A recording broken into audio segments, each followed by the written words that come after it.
नमस्कार Devanjali cooking channel को आपण मानक बहुत बहुत स्वागत। सांग माने श्रावण स्टार्ट हो गलानी भाविली आपनक सहित बिना प्याज रसुण रेसिपी शेयर करी। आज मु आपनक सहित पोटल आ आलू को लेकिन बढ़िया तरकारीटे करी, सेटा भी बिना प्याज रसुण पकईकी।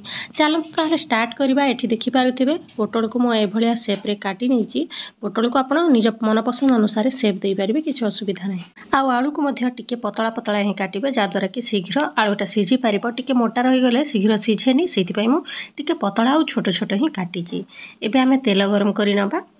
तेल 2 चमच खंडे मु गरम करी नेछि। तेल भल भाबरे गरम हो सारला परे आलू और पोटल को एथिरे देई दबा। आउ फ्लेम को एबे पूरा लो करी दबा। लो फ्लेम रे आमे याकू सिझेइबा, किछि समय सालो फ्राई करिबा। आउ आपण चाहिले आलू आउ पोटल को छाणी भी पारिबे। मु किंतु बेसी तेल सोक करबो, सेति पई आउ याकू सैलो फ्राई कर दोछि, आउ छाणुनी।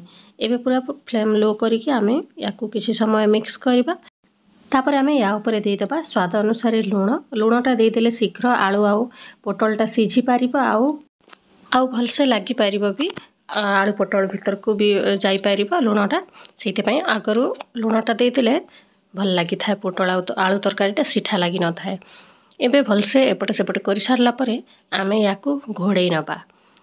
एमती याकू 5 ରୁ 10 मिनिट खंडे घोड़े की सिझेइबा। मझी मझी काढ़ी देखुथिबा, नहले तले लाखी जीव। सेति पई मझी मझी काढ़ी काढ़ी के भलिया देखुथिबे, जो पर्यंत कि हमर आलू आ पोटलटा सिझी न जाईची।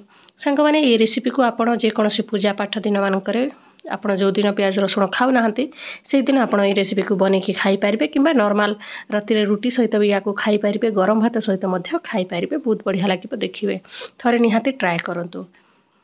एठी देखंतु भलसे मु एभलिया घोड़े घोड़े की सिझे नेछि आलू आ पोटल को। आउ तार कलर मध्य चेंज हो जाइछि, देखि पारुथिबे। एबे आमे आउरी किछि मसला या ऊपर ऐड करि दबा। या ऊपर एबे देई दबा आधा चमच खंडे जीरा। गोटा जीरा मु नेछि। आउ तेल रे साइड रे ही देई देबे, जा द्वारा कि टिके भाजी ही पारिबो जीराटा। आगरु देबेनी, टिके फ्लेवरटा कमी जाई थाए। मु लास्ट को हे बढ़िया दउछि। तापरे अदा आउ कंचा लंका को छेचिकी एथिरे 2 चमच खंडे देबे, बढ़िया फ्लेवर आसीबो। तापरे याकू किछि समय आउरी भाजी नबा। अदा आउ कंचा लंका टिके भाजी हे जिवो तेल सहित। अदार टिके कंचा फ्लेवरटा पळेइ जिवो, से पर्यंत आमे याकू भाजी नबा। तापरे एबे आमे या ऊपर देई दबा आधा चमच खंडे हळदी गुंड। तापरे एबे गोटे बड़ चमच एथिरे देई दबा धनिया गुंड। तापरे गोटे चमच जीरा गुंड। आउ या ऊपर दे देबा गोटे बड़ चमच काश्मीरी लंका गुंड। सुंदर कलर संग को टेस्ट मध्य भल आसीबो, जेहेतु आमे कंचा लंका पकेइचे, सेइति पई मु काश्मीरी लंका गुंड गोटे चमच खंडे देइछि। बेसी राग लागिबनी, आउ टेस्ट मध्य भल आसीबो। टिके टिके राग लागिबो, सेइति पई काश्मीरी लंका गुंड देइछि। एबे भजा भजी किछि समय करि सारला परे एबे दे देबा गरम पानी आधा ग्लास खंडे। बेसी पानी एका सहित देई देबेनी, आधा ग्लास खंडे देई देबे। परे जदि आपनको जूस दरकार ताहेले पकेइबे। आउ या देहरे आपण ठंडा पानी देबेनी, गरम पानी ही देबे। ता द्वारा तरकारीटा हमर बढ़िया लागिबो। आपण मानको आउरी बिना प्याज रसुण रेसिपी आगु को शेयर करी, से चैनल सहित जोड़ी होकर रुहतु। चैनल टी को सब्सक्राइब कर दिंतु, और जो बेल आइकनटा अच्छी ताकू मध्य दबाई दिंतु, जहाँद्वारा कि नुआ वीडियो आसिले तार नोटिफिकेशन आपण मैंने पाइपारे। ये देखिपारे जो आलूटा सिझे थिला ताकू एभलिया मैसर किंबा पातिया एभलिया मैस करदेवा, जहाँद्वारा कि आमर झोलटा टिके बहलिया हम, आउ तरकारीटा टिके बहलिया होइकी बढ़िया लगिबो। आपण निहाती एभलिया टिके करिवे, देखिबे बढ़िया लगिबो तरकारीटा आमर। आउ पोटल को करिवेनी एभलिया, खाली आलू को ही करदेबे। तापरे आउरी 2-4 मिनिट पई लिड लगई नबा।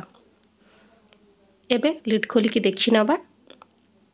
किछि समय मिक्स करि सारला परे एबे आमे या ऊपर घर तयारी गरम मसला गोटे चमच दे देबा। मु आपनक सहित गरम मसला रेसिपी बहुत शीघ्र शेयर करिबे, शूट करिकी रखिछि, टाइम होनी, सेति पई मु आपनक सहित शेयर करि पारुनी। ई रेसिपी आपनक सहित ई गरम मसला निहाती शेयर करिबे। आउ गोटे मसला रही आपणक घरे आउ किछि जिनिसर दरकार नहीं मसला आइटम रो। तापरे लास्ट को दे देबा एथिरे धनिया पत्र। एबे हमर गरमा गरम आलू पोटल तरकारी रेडी। आपण रुटी गरम भात सहित याकू खाई पारिबे। संग माने देखिया ना केते सहजरे बिना प्याज रसुण रे एते स्वादिष्ट तरकारी आमे तयारी कर देले। आउ आपण माने मध्य घरे तयारी करिके खांत, आ मते कमेंट करंतु।